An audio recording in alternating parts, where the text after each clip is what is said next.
kooku nag xawaay dëgg yàlla li des si moom bariwul moom moo koy xam concentré wu rek. te combat dafa am bi. mbër yoo xam ne. dañ leen ne faaw ngeen am carrière bu rafet pour yàlla mën leen a dimbali ci làmb ngeen tekki. waaw. Ada Fass santuñu ko loolu. carrière am yëpp nii fi mu toll nii ci làmb xam luñ ko laaj.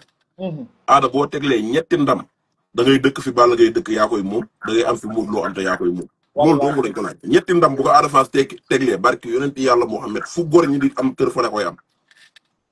moog liis ñoo yem situation nii dañoo toll ci làmb foo xamante ne toll ñu leen bëri ba pare làmb ubbi sens yi mu ubbi mooy daf leen ne ku ci concentré wu 2 ans. nga daan ñetti xale yu am coow ne yow. nga bëre 80 millions te yeggeew ci làmb 80 millions. dëgg la de. dëgg la de. lii la leen làmb laaj ñoom ñaar ñëpp.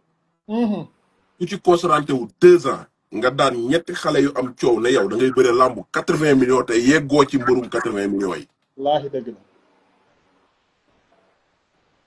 te ñoom ñaar ñëpp ko mën parce que guddi si ñu toll nii lii tax mbër bu ndaw di génn wala mbër bu ndaw di laten dalu leen. mooy guddi si ñu toll nii ku ci nekk am nga ñetti géer yoo xam ne joxewuma exemple yu sori. heure boo jógee entraînement mun nañ ci yow 2000 boo reeree. wallaay ndeysaan. exemple léegi laay wax. ku ci nekk am nga ñaari xarit yoo xam ne am nañ moto ba heure foo bëgg a dem bu kër gi seddee mun nañ la diri ndànk yóbbu la wàccee waat la ndànk sa kër. dégg naa dëgg. waaw mais ñooñu concentré wu jafewule bokku ñoo koo xam ne day jógee entraînement war a dem ko ñoom docteur jour bu fekkee ñu reer ba pare mu jàll fee bu fekkee ñu jàll fee bokkul ak ñooñu.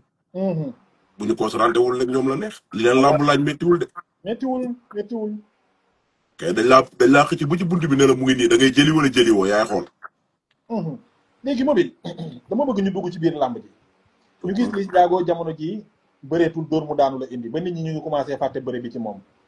ñu seetlu benn Ada Fass bu jël Lac de Guiers numéro 2 bëre moom njom ak garmi ba am fu mu àgg Lac de Guiers numéro 2 mi nga xamante ni jafe naa àgg fenn fi mais confrontation boobu noonu Mobile 2 ci diggante doole xeex bëre dugal ma ci biir làmb ji nga jox ma sa favori ñu avancé.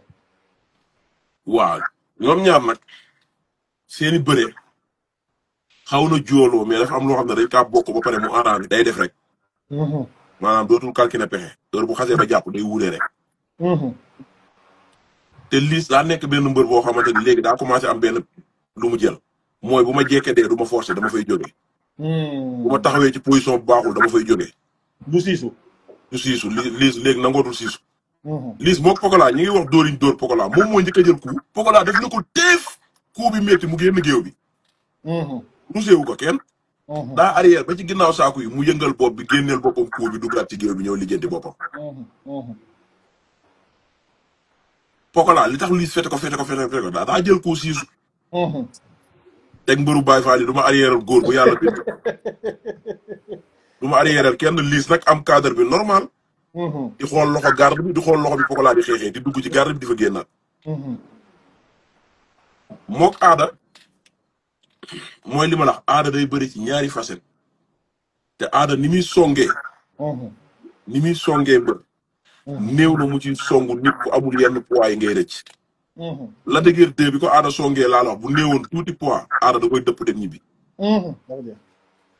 parce que Ada ni muy songee dafa am ñaar yu téye songam mooy di nga am poids am benn taille ba pare am résistance.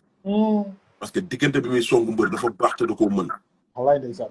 songu dafa Lac de Guiers 2 ba mu jeex tàkk taf ko Lac de Guiers 2 bañ mu bàyyi taf ba yéeg ci ndigg li xaaj ko. foofu laa ne ndax loolu bëri boobu xaj na ci kaw Liss Ndiago laa bëgg a xam man. kay mais xam lu tax Liss doy waar. waaw. néew na nga song ko fekk ko fa te këful sa benn loxo wala mu këf sa épaule ba am fu mu laawale. wuuteeg yow day bëri bu sew Liss dafa am weccet bu sew bu nekk ci moom. maanaam ci biir bëre bu yaatu bi Ada di bëre. Liss mën na cee biir bëre bu day dugg ci biir bëre boobu noonu di ci bëre lu ñàkk fayda yoo xam ne nag mun na laa daan ba ñibbi nga koy doog a yëg. ay affaire yu ndaw lay def.